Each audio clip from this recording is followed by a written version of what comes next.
Hello, this is the Great Johannes speaking for yet another live stream episode. I'm going to talk about some really deeply philosophical topic for this session. It's going to be about the philosophy behind facts, not feelings. I have to prepare my text for a second. I just got finished drafting it all. I prepared a little speech again, as I did last time, and I think I've cracked the code in some way, to some levels, to some degree, that difference between the way feminists and minorities think about white men and what white men have actually achieved. There is a psychological distinction there that I think is going to be very interesting to explore. All right, I see already some well-known names back in the show. Dazo, Katja, yeah. So thanks for joining again.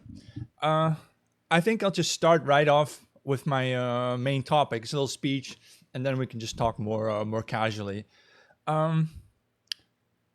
Although, maybe there's one more thing I wanted to talk about, is that that attack on that one Christian church in Gaza, right?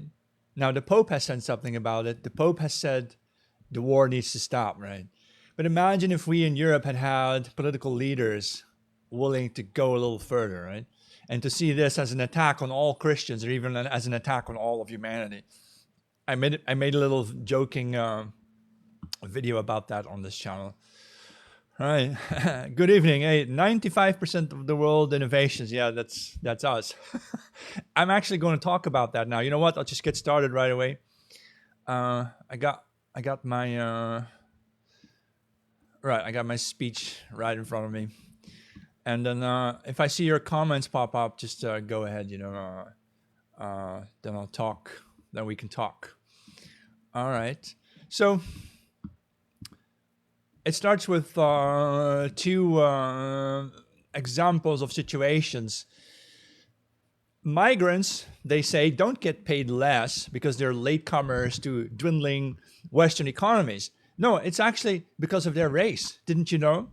It must be their skin tone. It's just because that they look different. That's why they're being discriminated against, right?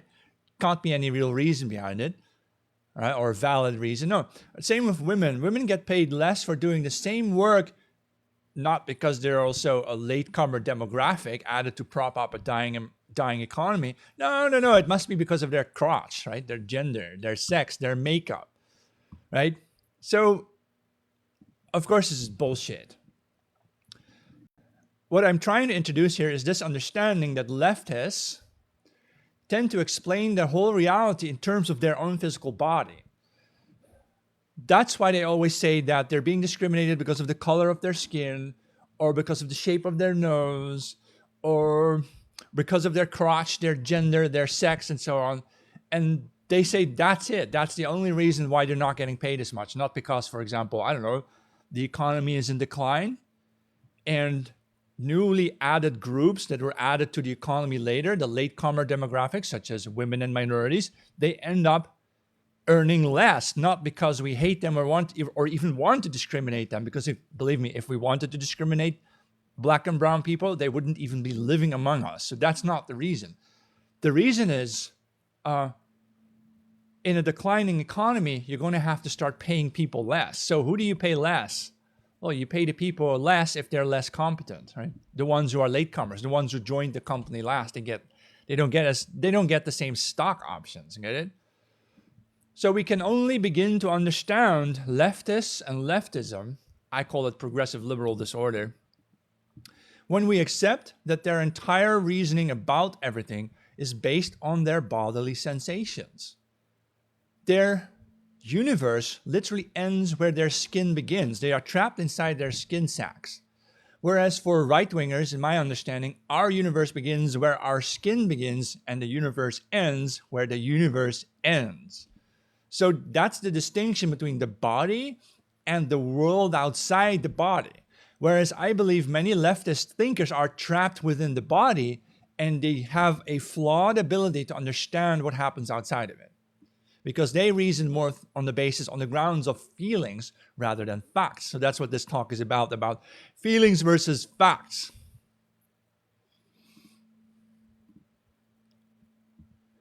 So, of course, I believe there is a spiritual world where bodily sensations make sense and they inform us of our gut feelings, our confidence levels, or our threats and fears that can inform us to do the right thing and so on.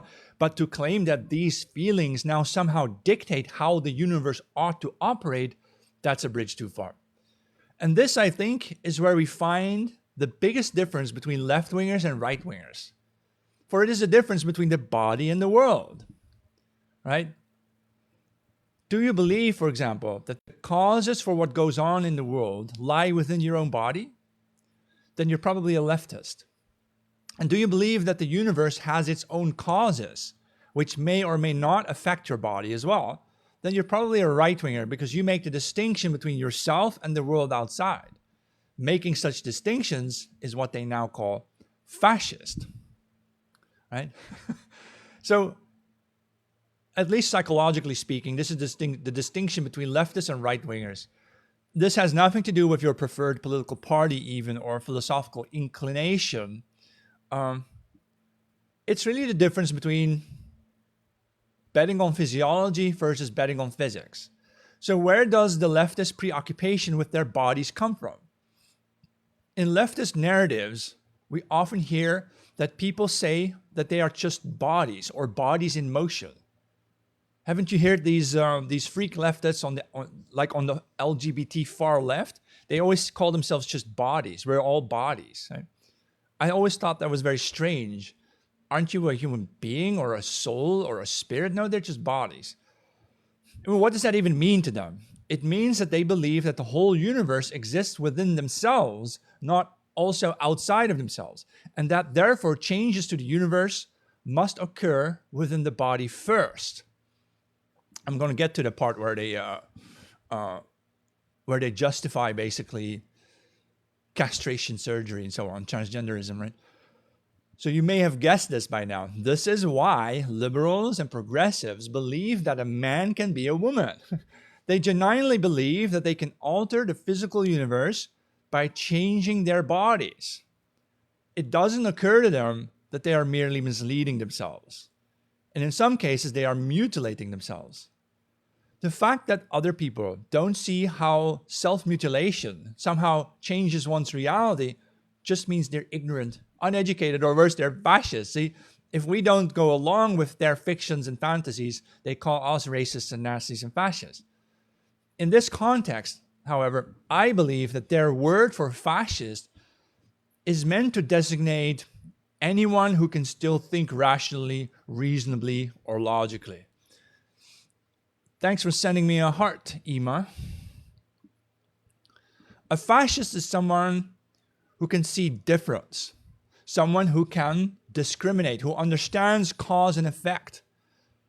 These abilities, of course, are all the hallmarks of the equally defamed white supremacy.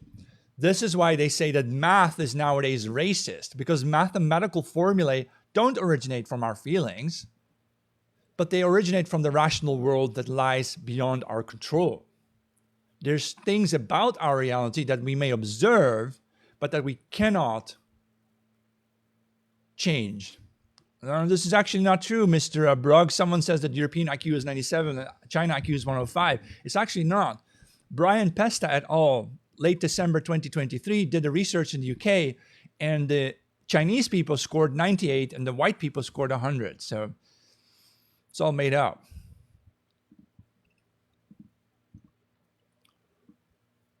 The difference in China is that they only allow their college students to take IQ tests, whereas in Europe, everybody takes them. So that causes some difference. So once more, this is the difference between accepting an observable world that can only understand, an observable world that we call reality versus attempting to manifest one's irrational, even hysterical feelings into new realities, but without plausible cause. The leftist denial of reality then leads to severe cases of self-delusion, so that this Labour politician or that Democrat politician can say, this demographic doesn't do well on standardized tests, and therefore the solution is to give them more money and blame white people. If only we would begin to perceive backward demographics as our equals, then they would become our equals. See, that's manifestation, that's leftism. If we would call a man a woman, he would be a real woman. Or if we said we're all one human race, then it is magically so. This is what leftists believe. That's why they have that dead naming thing. You're not allowed to call a person by their old name like Joe, and you have to call them Mary now, because the way they experience this is when you call them Joe, it feels like their reality, they thinking that they're a woman now, isn't really real anymore, and therefore you're a fascist, right? So, except of course it's not. Calling humanity one race doesn't make humanity one race. It's maybe your desire or your wish or your interest to make it so, but it isn't so. We can still observe a real physical reality out there that informs us that things are not the way leftist socialist politicians wish they were. But the body-oriented crowd, these people who lie to themselves, they can't accept facts or truths. They believe that facts only exist because fascists believe in them. Ergo, the Antifa crowd seek to attack those fascist believers and bludgeon the world into what they want it to be. Hold on. Don't insult me. You're blocked. But hold on. What if they're right?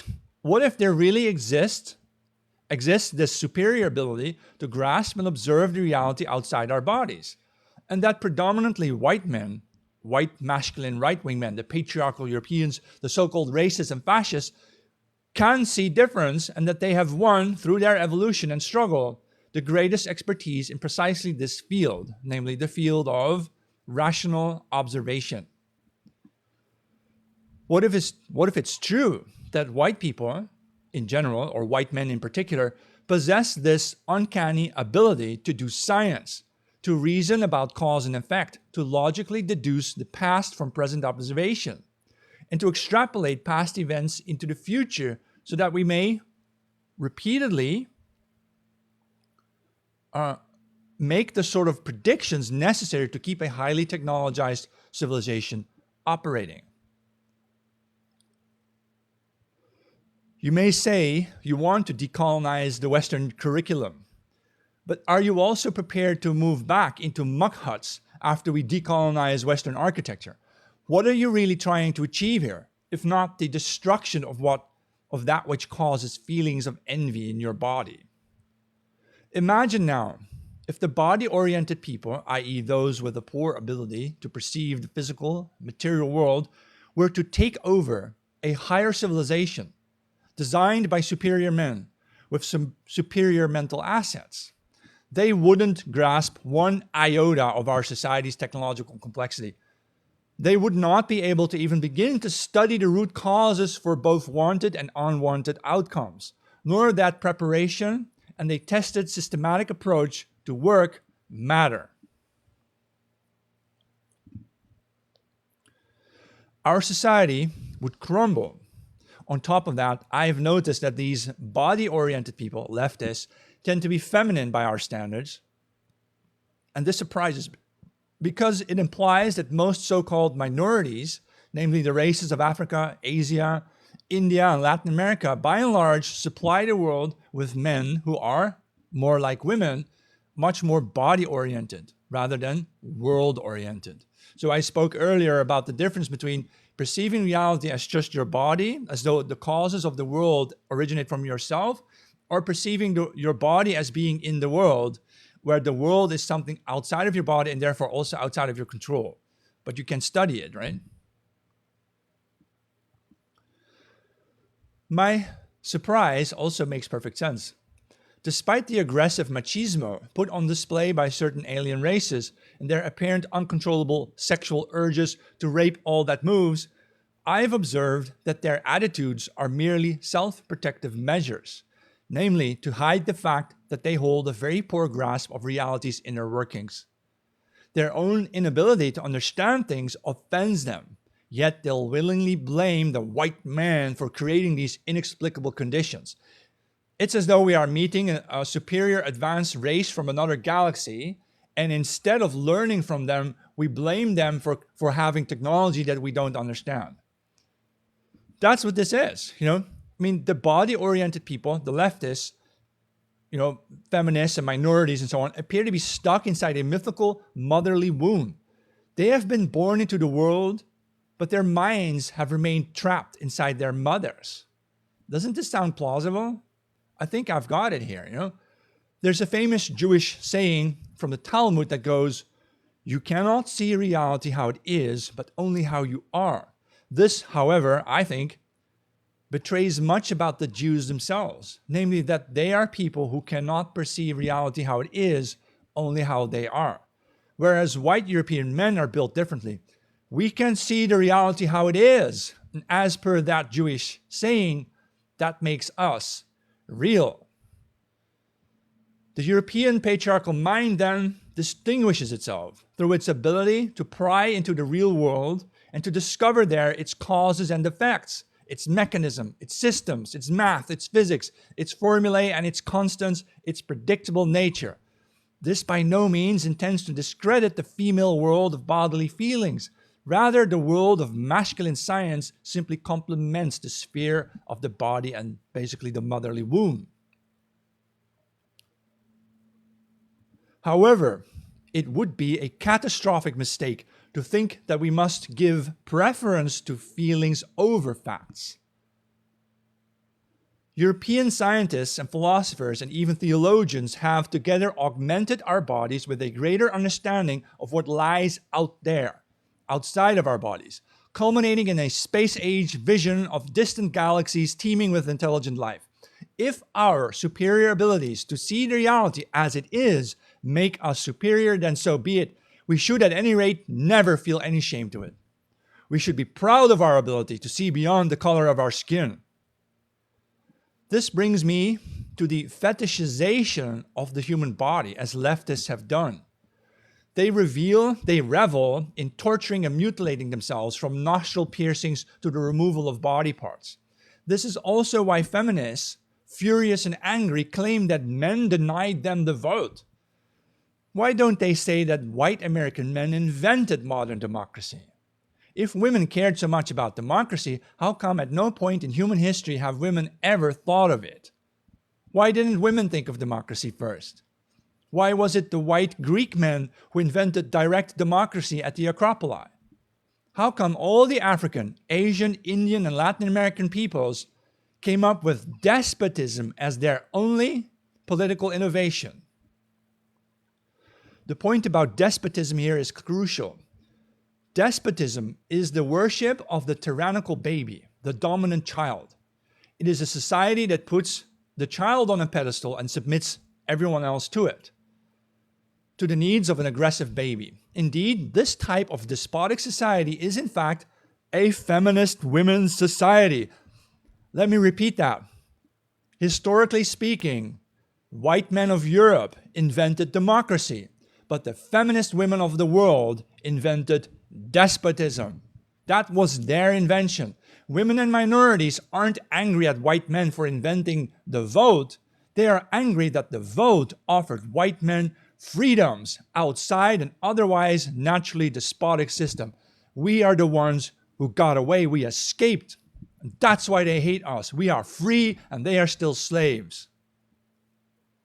The freedom white men have won include, for example, exploration, colonization, and conquest, but not by sheer force of moving one's people into new lands as with migration, but by first conquering other lands by means of mental domination, by introducing, for example, superior forms of governance and agriculture, generating great profits to the local populations, forcing them to accept our benefits over the catastrophic failures of their own elders.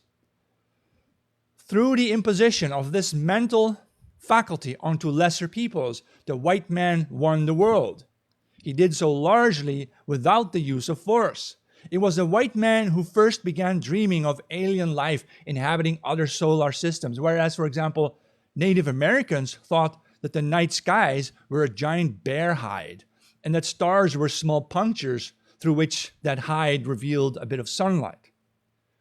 Certain African tribes used to believe that the moon was a giant gourd, and their ancestors swung it into space to create the moon. What we call primitive beliefs are really matriarchal beliefs. They are the beliefs of people whose minds are stuck inside their bodies. These people must explain their surroundings in terms of their own bodily anatomy, i.e., they are body-centric people, body-oriented people. And thus we see how a moon could be a gourd and the sky could be a bear hide. But to imagine that the sky is really a vast empty space carrying other planets and stars governed by laws and constants, that is indeed a feat of white supremacy.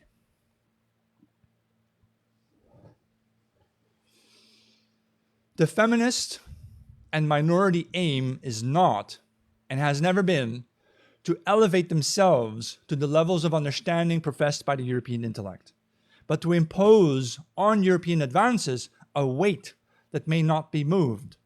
This weight is meant to drag us down, as perhaps the boulder in the story of King Sisyphus. And yet we march on. Even the collapse of modern civilization won't stop us, for our long suppressed creativity, namely under the weight of maintenance and other obligations to keep things running, will find its outlet anew in new adventures and new endeavors. Shall we, for example, colonize the subarctic, regions of the world yet unexplored, and shall we found there the mythical state of Hyperborea, where a new race of blue-eyed, blonde-haired men shall evolve to prepare for the conquest of planets Mars and Venus? The universe is not a giant womb. Although I feel strongly drawn toward the spiritual world, this doesn't stop me from understanding, logically and rationally, the rest of the universe. I believe that the physical universe itself may be yet another spirit, but one that moves at a slower pace than we can observe, so that it may appear to us as immovable, such as space itself, or as mountain ranges, planets, and stars. But what we cannot move or change, we can study. What we cannot influence, we can learn to work with. This is what I call supremacy, a willingness to deal with the reality as it is and not to impose fantastical delusions onto something we do not understand. I believe there is a God.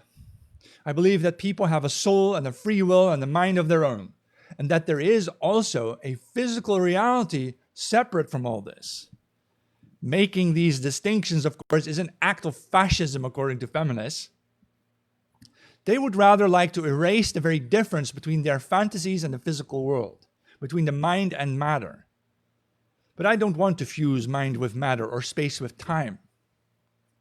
I think man was born as a being in between, as a link between God and the universe, and that through us, through our bodies and minds, we may devise solutions through hard work and creative endeavor to ultimately build the world we deserve.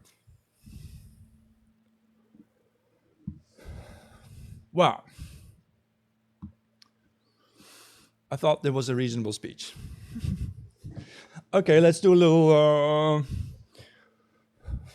Sorry, I need to catch my breath. Yeah, let's do a little interaction with someone says, I won't be the next Mark Rutte. Why would I want to be the next Mark Rutte? This is just really weird. All right. Janice, it was brilliant, yeah. Sorry. I will post a video to my YouTube at The Great Johannes, also on my Substack at jmk.info. You will find the copies of all my past episodes there as well. The video cater. Let me go through your comments a little bit, right? All right. So what I usually do for my live streams is I present a 15 or 20 minute speech, and then we can do some random chit chat if there's questions, or otherwise I'll just think of something to talk about, right? So what I've been thinking, what's that relief called behind me? This was a drawing by Ernst Alpers. I'll type it out for you. Ernst Alpers. It's a hand painting, actually. It looks like it's made of stone or something, right? But it's actually just a drawing on paper. Sometime during the 19th century, this guy made a whole series of these. This is just one part. It's like huge. It's maybe up to 15 panels or so, and they're much wider than this one even. This is only part of one. And so you imagine, here, let me remove the chat boxes for a little bit. Wait, I'll show you this one for a second. Like so, just briefly. See, that's what it is. Basically, the guy on the right here is probably, so this is basically the guys on the left over here are sorry, not left, this side. So this is your right, my left. These guys with the sword here, they are warriors who have died on the battlefield in, say, Germany, and they have been brought to Valhalla by there's this woman over here. Her name is Iduna, or Idun. She is the goddess of Valhalla who has the apples of immortality. So she has offered in a previous panel, she offered these guys the apple of immortality, and now she's introducing them to, this isn't Odin actually, the guy with the, what's it called, the harp? It's not Odin yet. They actually meet Odin later on, but this is some guy welcoming them to Valhalla basically. You should check it out. Ernst Alpers. It's really, really great. All right. Is it too late for a political solution in Europe? It most definitely is. There's no political solution.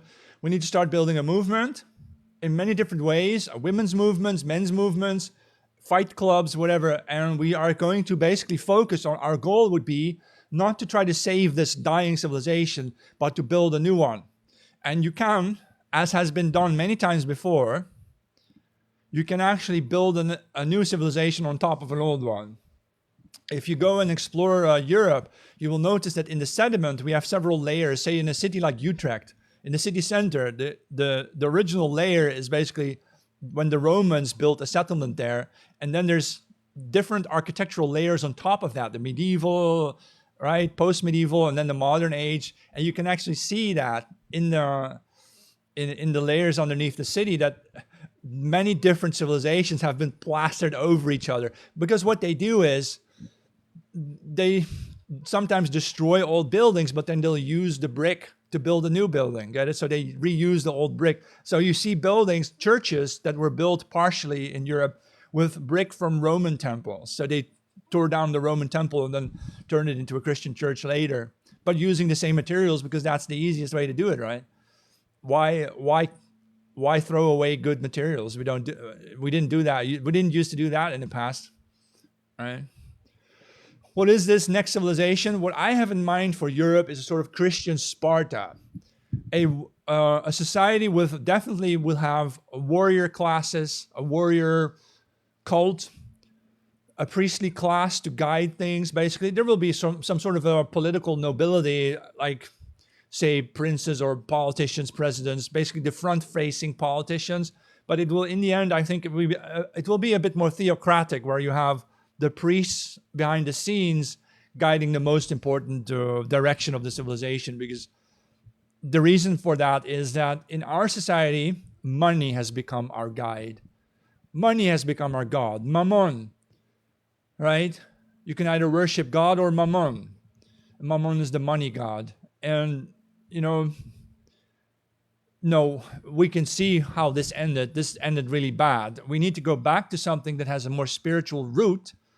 And then the idea of that is for that initial fledgling spiritual society to very rapidly become a heroic warrior class, because that's what we'll need. We need a warrior mentality, not just to defend ourselves, but basically also to expand ourselves again. Why should we be the ones to receive hundreds of millions of migrants to come to live with us in Europe, when actually it should be us sending our men out into their lands, right?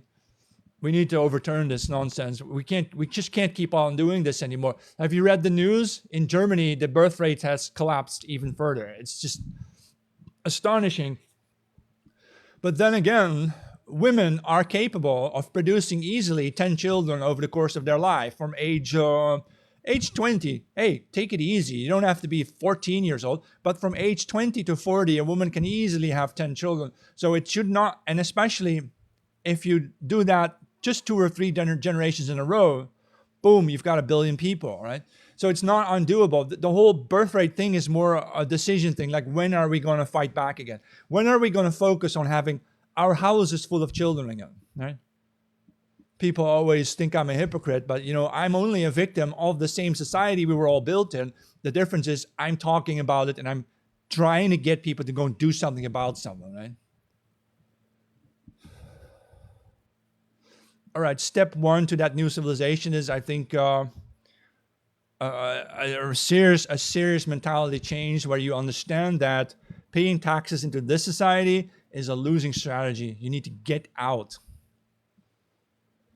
Yeah, women nowadays want a career because they have to, right? They have to have money for the house, but it's so destructive. I've rarely heard young women say they want to have a ton of children, but there's one of them. There's one woman on Twitter somewhere. She used to be on TikTok. She said this. She wants to have a house full of children, and it's like, wow. I hope that becomes, a wildfire that women will. On TikTok, you sometimes see these women now, white women with their white babies, promoting their white babies, right? Is there a possibility that we are at this inflection point where women are really tired of feminism and really tired of having to work 8 hours a day or 40 hours a week, really, really tired of this shit, and they are willing now, finally, to let go of the Porsche car and the expensive iPhones and just pour all their little wealth that we have into having more kids. So we just basically abandon the material world. This is how it is, really. I know it's not nice to say, but either you have expensive technology or you have kids. That's basically where it's always been that way. It's always been this way. A society can either produce a lot of children or it can produce a lot of technology. And we have chosen to go down the path of technology, and perhaps this was a mistake. We just have to go back and make another decision, make a new decision, right?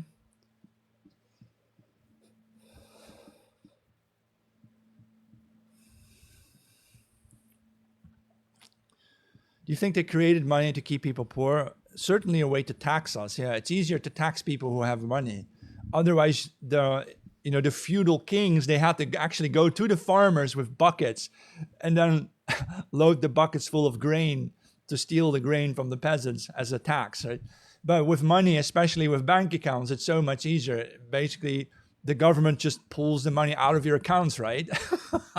They just pull it out of your account. So much easier. How would you stop corruption or power-hungry leader in the new society? The idea is to have basically a religious priestly class who takes care of that, so that there will be people like Trump. You can't erase them. There will be people like Trump, but in the future, even people like Trump will have to bow to the priest. Because even the kings and the princes can end up having their head off. That's what's missing in a democracy, because once you win the elections, basically, you can just do whatever you want, right? There should be repercussions for being someone like Trump. Do you think Donald Trump was a customer of Jeffrey Epstein? I very much think so. I think that's why he doesn't want that investigation. And basically the entire American elite, the political elite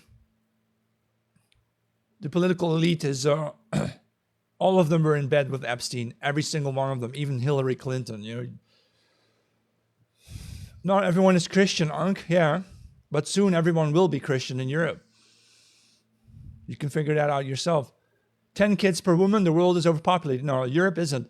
If we look at the future, then white people are not causing overpopulation. We're just 7% of the world population. The overpopulation is in Central Africa, in India, in China, and so on.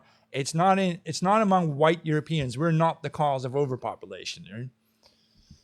Right?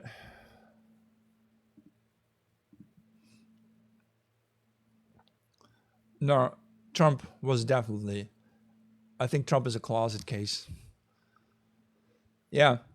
I just received an email today. There's like new housing available in my neighborhood. It's 400,000 euros for a small apartment with 2 bedrooms. And if you want 3 or 4 bedrooms, it's 500,000 euros. And that is something most people can't afford on the average salary that you can make here. You would need to make 4 times the median salary or something to be able to afford that on your own.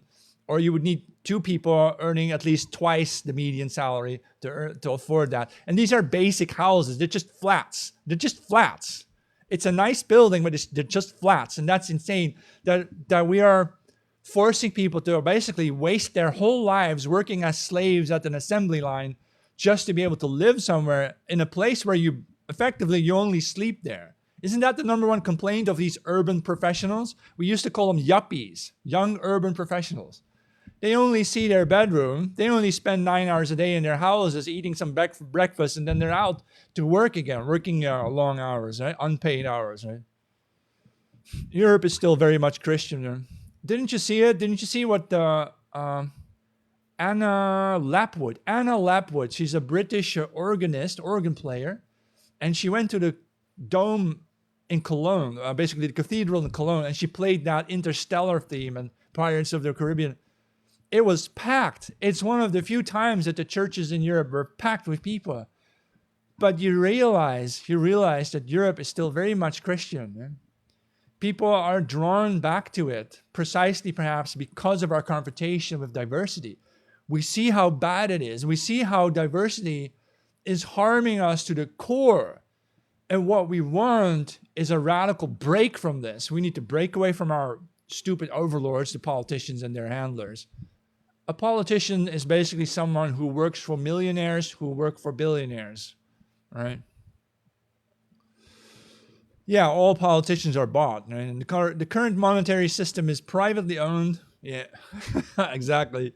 We all know which small hats we're talking about, right?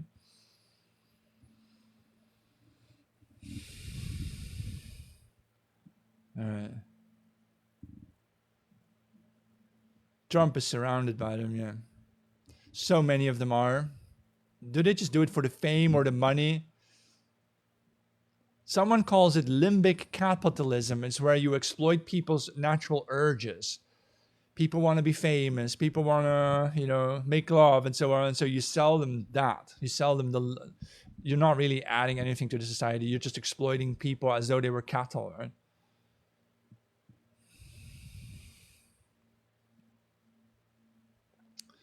You see Europe becoming more Christian if the theory of right-wingers having more children is true and to a big enough extent. Yeah.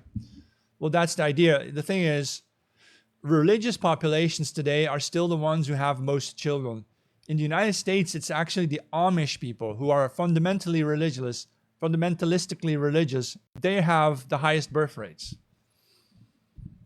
So it's not impossible. We just need to reorganize our society. Why wouldn't we just do that? All right, I'll show you my my links one more time, so you can have a look at what this is. And my main site is always my Substack, which I have a private domain at www.jmk.info. You can donate one-time donations if you want to. I have buymeacoffee.com/JohannesMK, or just go to my. I'm setting up my Rumble at JohannesMK. And I have a YouTube also at The Great Johannes. And you can see my other channels here.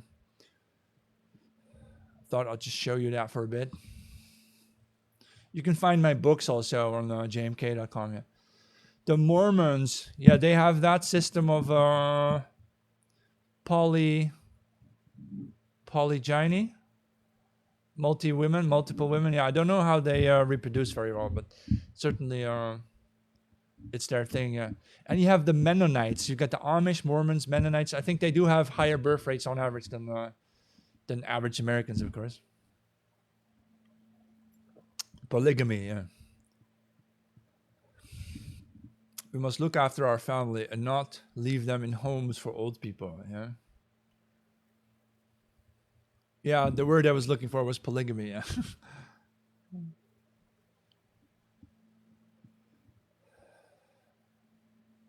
But polygamy can imply it's also a sort of a gynarchy. It's like a society ruled by women. Since women are the far majority in these kinds of societies, the few men who have any power still need to obey all their wives, right?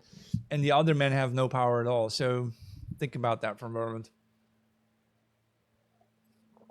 As a German, you tell me Europe has fallen victim to Islam. Absolutely. But we're going to have to do something about it. We're not going to be slaves of the Muslims in the future. It's just not going to happen. Then it would be better. What do they say? They say victory or death, right? Victory or death. Then we'll choose victory. Oh, Ryan is also German, right? What do you think about Christianity? I spoke about this in yesterday's episode, and I think Christianity can be a sort of countercultural, traditionalist weapon to help young women and young men of the West, white people, to start having large families again. And I think this is important that we just use that tool, Christianity as a tool, a weapon, to secure a future for ourselves and to just fight back against the immigrant hordes. How will that be solved? We've got to crack the code. We have to somehow overthrow the illusion that the media are telling people the truth. Because I think the normies in our society, they are the normies, yeah.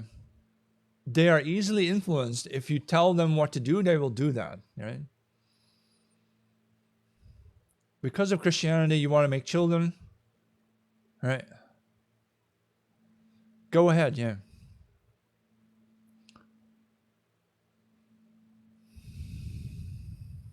Be proud of being German, yeah.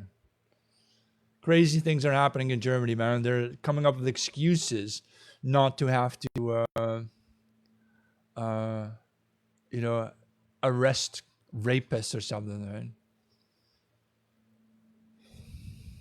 No, I never think of doing debates because, I don't mind talking to high profile people, but I'm not going to do debates with random people from where, what's the point in doing that? In universities, your education, you are told what to think, not how to think, yeah. Dutch and Germans here. What are your ethnicities? Do you want to tell me what your ethnicities are?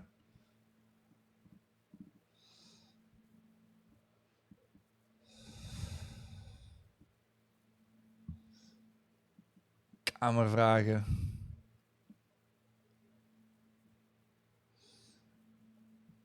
That's what I was sure. Danish, German, and Dutch, Swedish. Yeah. Well, I'm Dutch, but my genetics are like Northwest European. I have some minimal Swedish, Danish, Viking ancestry, and I have some Anglo, pre-Roman, Celtic ancestry. So you have to go back 2,000 years or so, and then you find Celtic people of the Dobunni tribe living in England. Some of those apparently are my ancestors too. So I'm like a Celto-Germanic. I always call it the Celto-Germanic supremacy. Oh, me and Daniel and La, yeah. I do this 4 days a week, and then but I think on the weekend I will join Daniel. I will talk to him on the weekend because yeah, I'm live now.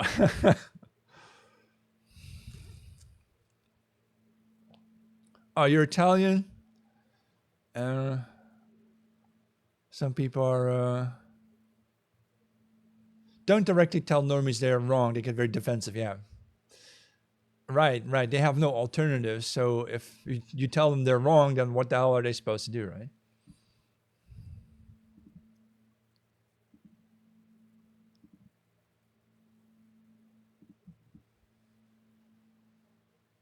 You are a few percentage Frisian. Oh, that's really cool. Yeah, we need to get the migrants that are destroying Rome and so many. I saw the riots in Spain. Is there something? Yeah, there's always something happening somewhere. We've had enough of this, and there's just a real problem with our justiciary. Our legal system just doesn't want to arrest migrants and rapists and criminals and throw them out. We need to start a revolution, yeah. The best way to expose the lies they believe with evidence, right? Do you think with evidence? I think I would say a bit more with emotional manipulation, because I don't think these people care about facts so much. Their normies are a bit more on the feelings, right? Oh, the tour. Oh, is it Kurt Katz? Kurt Katz or Kurt Katz? Yeah, yeah, I've seen that.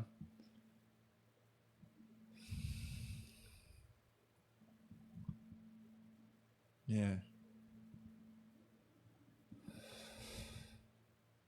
All right. So my next episode will be on Monday, and I'm thinking if maybe I should start at 9 p.m., especially now that it's the summertime. It's getting very, it's still bright outside, so I'm gonna do them at 9 p.m. from now on, from next week. So the summer schedule will be 9 p.m. Yeah, Kurt Kaz is a race mixer. I noticed that. Yeah, that's why I enjoy his exposures, but I don't really need to support his private life or something. Right? Finland, you're Finnish. You also speak Swedish. Very interesting, right? 9 p.m. is better, right? Yeah, okay, 9 p.m. Yeah. I was thinking because it's a bit too early. People are still having dinner, and also because of the summertime, people are still outside, right? But still, 70 concurrent viewers is not bad because I see so many people with 3 viewers. But the point for me, of course, the point for me to do this is to get really good at speaking and doing speeches. So that's why I'm going to write a speech for every episode. I'll perform the speech, and then we do have some interactive moments here, of course, together.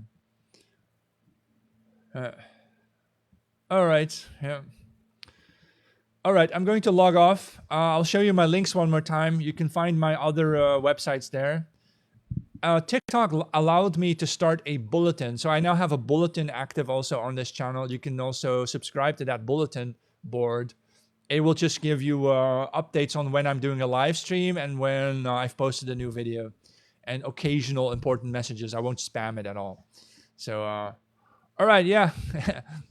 Hail Joannas. Have a nice evening, everybody. And I hope you enjoyed it. I sure did. Bye-bye.